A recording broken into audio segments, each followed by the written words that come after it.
kita bisa mengambil pelajaran bahwa dalam kehidupan sekalipun adaptasi itu merupakan kunci untuk bertahan. Nah, meskipun mungkin jalan yang kita tempuh itu tidak cepat atau mungkin lama ya, berliku-liku, tapi kita tuh setiap langkah yang kita ambil harus sesuai dalam perhitungan. Jadi ruang aman itu nanti yang kita gunakan untuk berkembang, untuk menciptakan vibes positif lah kalau sekarang bahasanya gitu. Nah, dari dunia atau dinamika luar. Jadi sebenarnya lambat tuh bukan berarti nggak efektif ya, Kak? Iya, betul banget. Iya, malah dengan adanya kesabaran, dengan adanya ketekunan, kura-kura tuh bisa bertahan selama ratusan tahun, ya kan? Nah, dari sini juga kita bisa belajar nih bahwa kestabilan dan kesejahteraan serta kebijaksanaan. Halo Documates, selamat datang di podcast Life Too Short But You Must Short. Kembali lagi bersama saya Safa dan Saya Rofi. Oke, hari ini kita akan membahas kisah inspiratif dari kura-kura. Nah, biasanya kura-kura kan dikenal sebagai hewan yang lambat tapi ternyata memiliki perjalanan hidup yang mendalam. Oh, gitu ya? Iya, kita mulai ya? Oke, kita mulai. Oke, nah mungkin pertama kita bisa lihat nih gimana cara kura-kura beradaptasi. Oke. Nah, di lautan yang luas ini, bayangin nih Kak Rofi, di tengah samudra yang penuh tantangan ini, kura-kura tuh mengandalkan naluri dan juga kemampuan turun-temurunnya dia untuk mencari makan dan menghindari predator. Oke, jadi serem juga ya? Serem banget. Di balik seremnya dia juga bawa rumah tuh kemana-mana. Gimana? Karena ada tempurungnya. Nah, tempurungnya ini selain kokoh, itu juga sebagai pelindung dari kura-kura itu sendiri, Safa. Oke. Jadi kura-kura itu mampu menavigasi arus dan ombak secara tenang. Oke. Nah, hal itu kita juga bisa ambil pelajaran dari situ. Bahwa dalam situasi dan kondisi manapun, kita juga harus tetap tenang dan percaya akan potensi diri kita untuk melewatinya.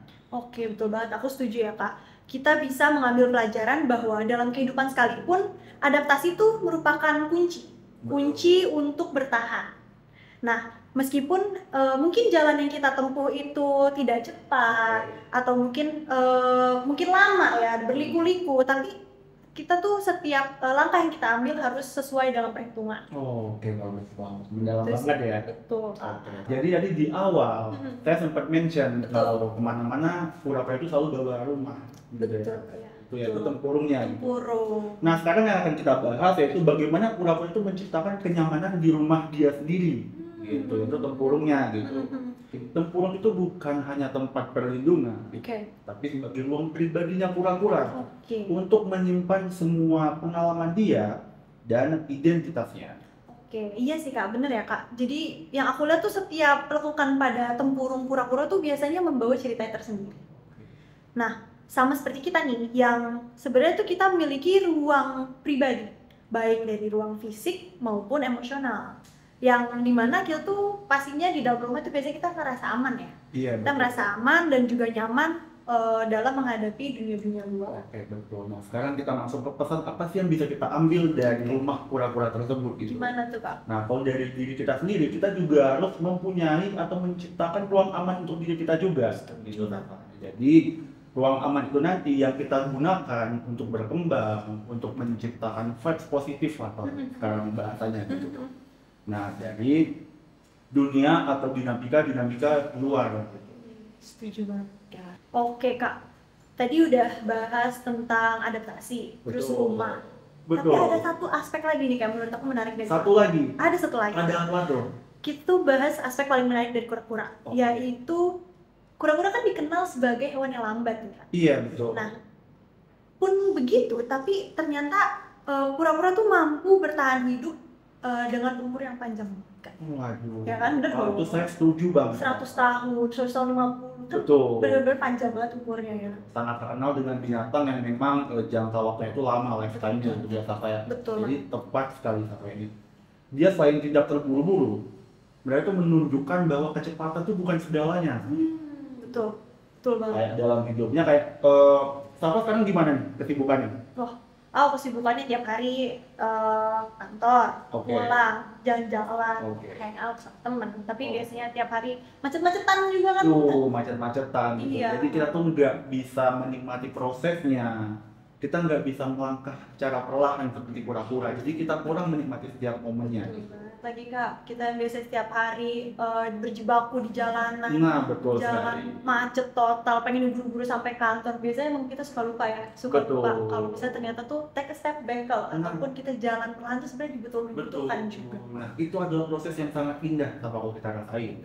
Jadi sebenarnya lambat tuh bukan berarti nggak efektif ya Kak? Iya, betul banget. Iya, malah dengan adanya kesabaran, dengan adanya ketekunan, kura-kura tuh bisa bertahan selama ratusan tahun, ya kan? Nah dari sini juga kita bisa belajar nih bahwa kestabilan dan kesejahteraan serta kebijaksanaan dari pengalaman hidup itu tuh merupakan kunci untuk bertahan menghadapi berbagai rintangan. Oke, jadi Itu nggak sih, Kak? pesan yang bisa kita ambil dari sini gitu, kita harus garis bawahi dulu ya. Walaupun lambat, kura-kura itu terstruktur. Betul banget.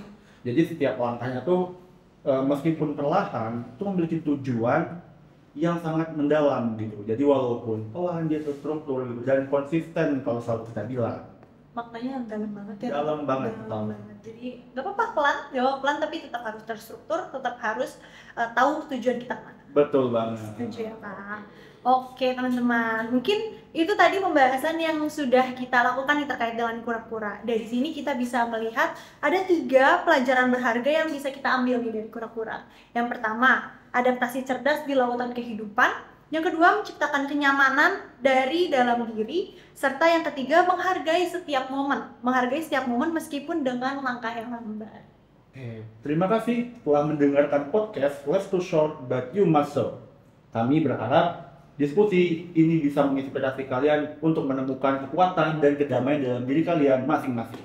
Jangan lupa subscribe jika kalian melihat podcast ini menginspirasi kalian. Sampai jumpa di episode selanjutnya. Bye-bye. Bye-bye.